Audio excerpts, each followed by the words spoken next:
Merry Christmas from the Philippines. It's Christmas Eve. Beautiful day here in the sunshine. And I thought if those of you were thinking about getting yourself some land and building a property here in the Philippines, here's what I've come across so far. And as of yet, I've not committed to buying a property. I'm still waiting to see if I can gain more information and get the right spot, because I'm not just going to buy anything. So, pros and cons. There's maybe 7,000 islands, but only 2,000 of them are inhabited and only 11 of them are sizable. We're in Cebu. It's where all your stuff comes from. Anything manufactured in the Philippines really comes from Cebu for the most part, except for fruit and produce. Any accounting or clerical, banking, or government issues, you'd be getting those in Luzon, where Manila is located. But Cebu City is located on the island of Cebu. Adjacent to us is Bohol, which is a great tourist spot, lovely sandy beaches, and the home of the Tasyar and the Chocolate Hills. Then you've got Mindanao, which when I was a kid, the National Geographic had a special called The Lost Tribes of Mindanao. They were still discovering stuff then, and they found Japanese soldiers long after the war in some of these islands, and Mindanao has a mystique. That's where the Muslim population lives, in the southwest corner. But one of the safest cities in Asia, Davao, is in the island of Mindanao. So a lot of this hype that you hear in the press, it's really the drama drummed up because fewer people die here of any violent means in the Philippines than do in Canada. That's per capita or in total. And so there you go. Then you got the two Negros, Negros Occidental and Negros Oriental. They're adjacent to each other. Negros is where all the crazy American expats live, and they're all blogging. You can pick up any of their stuff online. But it's largely protected from typhoons because the outer islands of Samar and Leyte, they get hit regularly by typhoons, and that's where the wife comes from. That's where Imelda Marcos came from, the former beauty queen who became the wife of the president, Ferdinand Marcos. And then you have Panay and Palawan. Palawan is largely a tourist and resort area. It's beautiful, and a lot of people go there.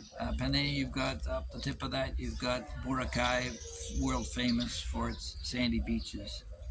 So, getting into the land itself. If you buy land here, a lot of them are going to promote tax declarations as being a bona fide ownership. Don't buy that. You got to get title, and title is hard to get.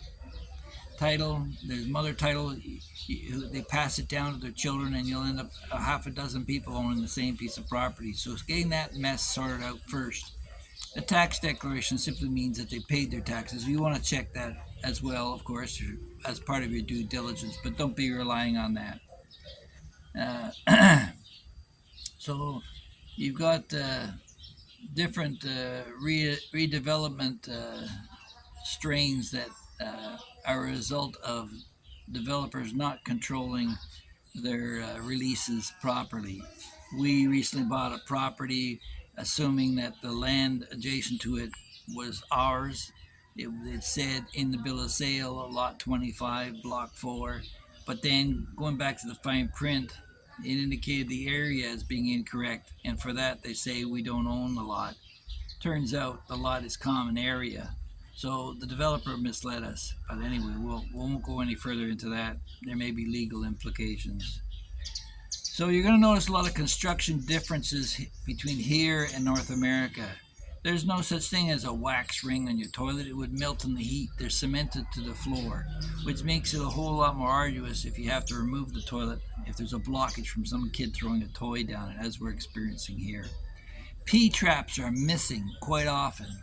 The P-trap captures water, which eliminates the odor drifting up through the pipes. I don't know whether it's the fear of mosquitoes laying eggs in them or what, but there seems to be a lot of them missing. Hence, you get a lot of sewer gases coming up inside your houses because there's no P trap. The taps are quite often set too far back from the sink. They seems to be a design flaw. This is rampant in a lot of the shopping centers where you turn on the tap and it's just dribbling over the edge of the sink. So you have to watch out for that. And the water is alkaline here because these islands are all limestone extruded, pushed up from the sea, old coral reefs that have been pushed up over time, and so you get a lot of alkalinity in the water. And there's virtually no insulation. They've got a thin tin foil they lay on the roofs thinking that it's going to do it, but it's nothing like the insulation you use in the winter in northern Canada. And then you're going to deal with sand and cement issues because they go cheap sometimes on the amount of cement they use in the sand mix when they make bricks. Suggestion that some guys are doing is they're making their own bricks so they can guarantee the quality and the level of cement within that. There's no real professional oversight. A lot of these fly-by-nighters just do what they say, and it's a bit of the Wild West out here, which means that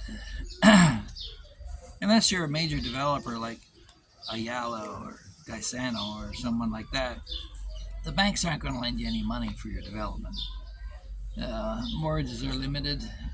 I think part of the problem is the 5, 6 exploiters, these loan sharks, have infiltrated the market and are sucking all the cash out of the country. Because the banks only have a 500,000 peso limit. Heck, that's like 10,000 American. You can travel across the border with that. And then you're going to come across and not talked about the skin tax. If you're going to build in the Philippines, you better have your Filipino wife do all the work. She'll be suspect and questioned as to whether she is some rich foreigner to pay for it all, and you'll be paying double, maybe triple for some things. Who knows? The advantages these days of building are that Starlink and solar panels are relatively new to the marketplace and has opened up huge areas on islands which are isolated and have no infrastructure to them. So if you can get out to the island by boat, set up your generator and hook up your solar panels with a converter and hook your Starlink up to it, you're basically connected to the world. But then you have the problem of access to hospitals. How far is the hospital? Except for Cebu Doctors and St. Luke's, basically those are the two in the Philippines. All the others are basically clinics, and you're putting yourself at risk if you've got any serious medical issues.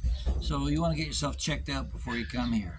And you're going to need a generator in remote access areas because there's not going to be that backup, and they call them brownouts, but basically they're blackouts where the power grid fails here quite often. They're struggling in the redevelopment, and it's getting better every year. But then, when you bought your land, you got your title, and you're going to build in. You have to look. You have to be extremely careful because no lawyer is going to do this search for you. You're going to have to go and camp out for a week, 7 days, all 7 days, to see the cycle of what's going on. Is there a rooster farm nearby? Do they sing karaoke on weekends? What other areas? Is there a garbage site or a dump nearby? So there's no real estate regulatory board that's going to protect you on this. So you're basically on your own. You have to do your own homework. And then when you do go to construction, you're going to have to look at lunchtime to feed the work crews. A lot of the workers here, they're paid about 500 pesos per day, about $12.50. And that is going up. But one of the perks they get quite often in the jobs is that when they're doing renovations anyway, mama buys or makes them lunch. So, and then they're going to show up in flip-flops, no safety gear, no such thing as harness restraints when they're working up high.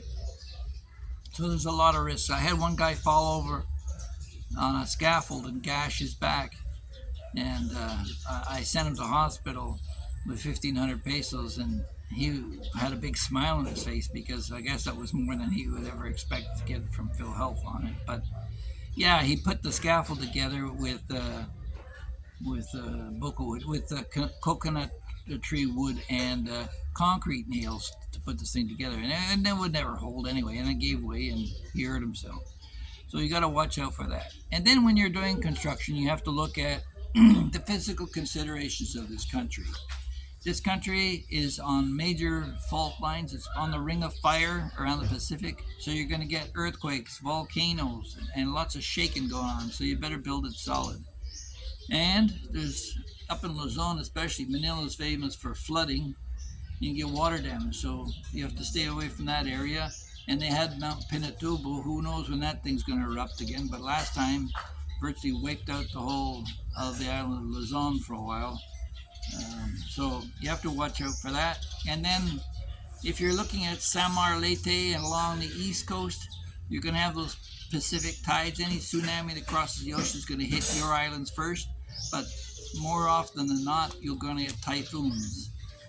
Typhoon Yolanda, which they called the Typhoon Haiyan, came and channeled between Samar and Leyte and just took out Tacloban. Over 6,000 people were purported to have died in that one, and the storm surge alone. So you're going to have to watch out on that on the eastern if you decide to build there and build for it.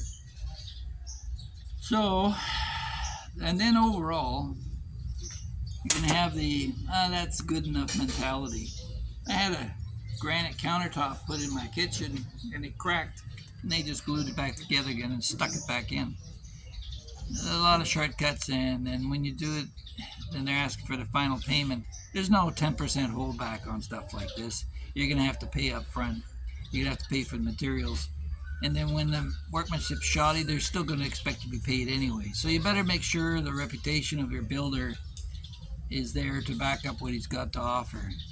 Now, should you decide to go ahead with this, I heard recently that foreigners can buy up to 1,000 square meters of land in the Philippines now. I don't know if that's true or not. You might want to look that up. But there's a lot more I can learn about this before I jump into it. I made the mistake here of hopping in right away and starting to build on the land that I thought I owned, which I don't. So everything stopped here, and we're going to see what happens with that. I think I'll just start over up in the provinces. Cebu's a noisy place. I wouldn't say it's exceptionally dirty. It's on par with a lot of places in Asia. But yeah, the traffic's bad here, and I like a little more pastoral setting. So hopefully you've picked up something here. Don't expect the same kind of quality that you do in the West unless you're going to sit there and park yourself in front of these contractors as they do the work and make sure that they don't switch out on materials or do shortcuts using cheaper grade steel or smaller grade rebar or whatever. So that's it for today. Have yourself a Merry Christmas. This is December 24th, 2023.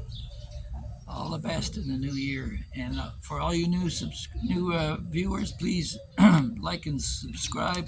Click the notification bell so you can catch any updates or information that may come my way on living here in the Philippines. I'm a Canadian, so you get a Canadian perspective.